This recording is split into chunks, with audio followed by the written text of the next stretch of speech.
We'd like to announce the presence of Congressman Sia Adyong,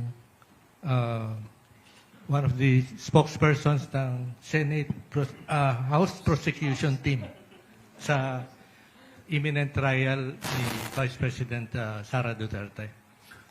What can you tell us about yung proseso na mangyayari sa first trial date? Parang June 18 or thereabouts?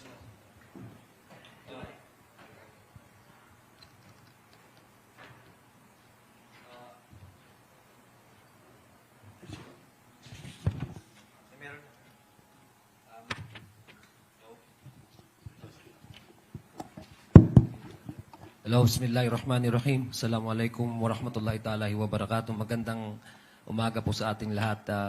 Director Melvin, sa ating mga kasamahan dito sa media. Pasensya na po, medyo late po tayo ng dating.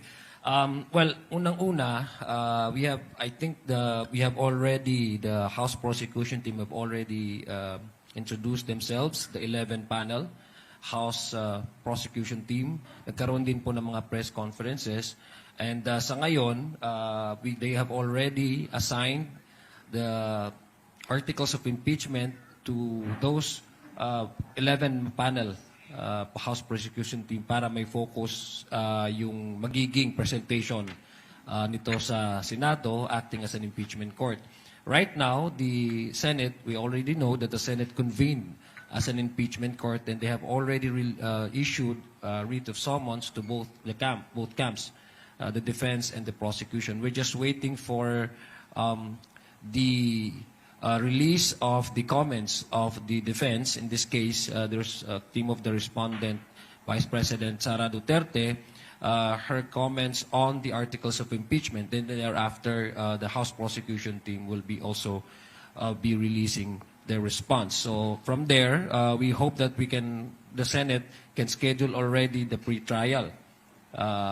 This is basically the laying down the ground rules, markings of evidence, the identification of potential witnesses from both sides.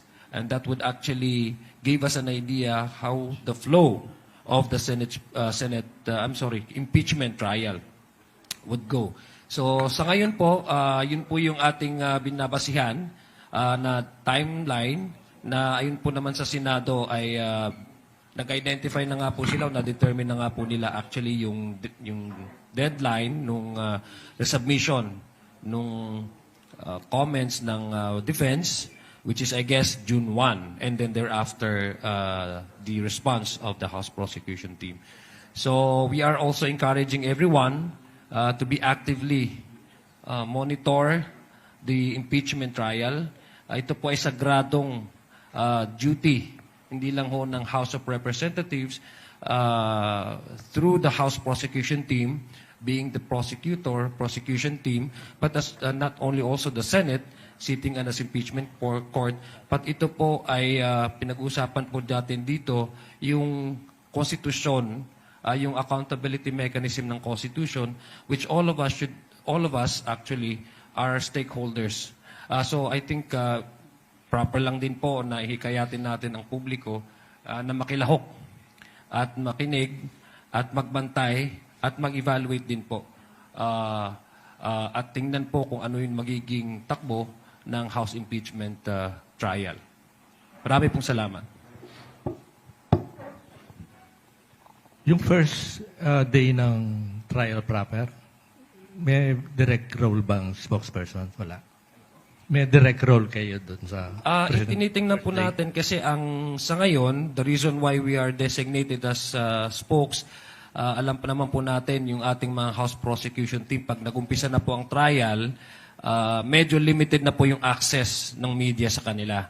So the way to update the public and engage with the media para makapagbigay po tayo ng hindi lang po accurate information but truthful information, ay magkakaroon din po tayo ng possibility na magkakaroon po tayo ng press briefing para po mapag-usapan at ma-lay down ma-explain ng maayos at ma-lay down po ano yung napag-uusapan sa trial, sa impeachment court na mas maintindihan ng mas easily understood by the public.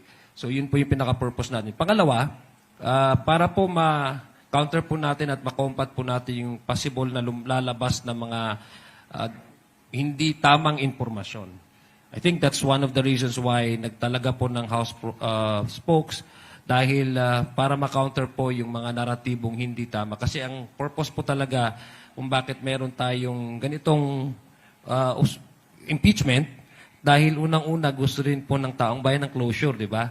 Matagal na po natin na pag-uusapan ito, invested na po ang tao dito. So ang pinaka-purpose po talaga ng House Prosecution Team is to give clarity to the public. And the way to do that is to combat the rising of fake news. Alam mo po natin 'yon.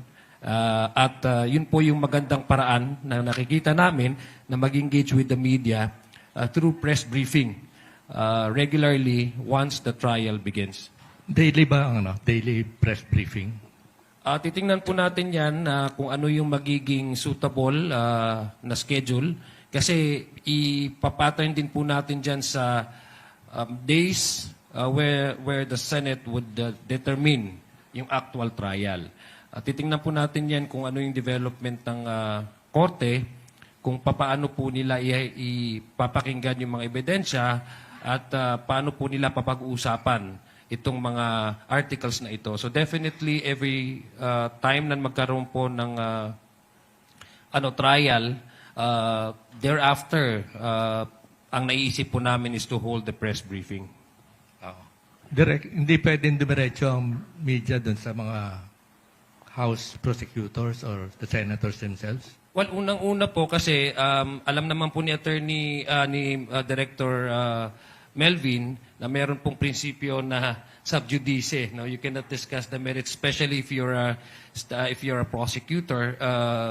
I think it's not proper. It's not the right way for prosecutor to discuss matters outside of the court.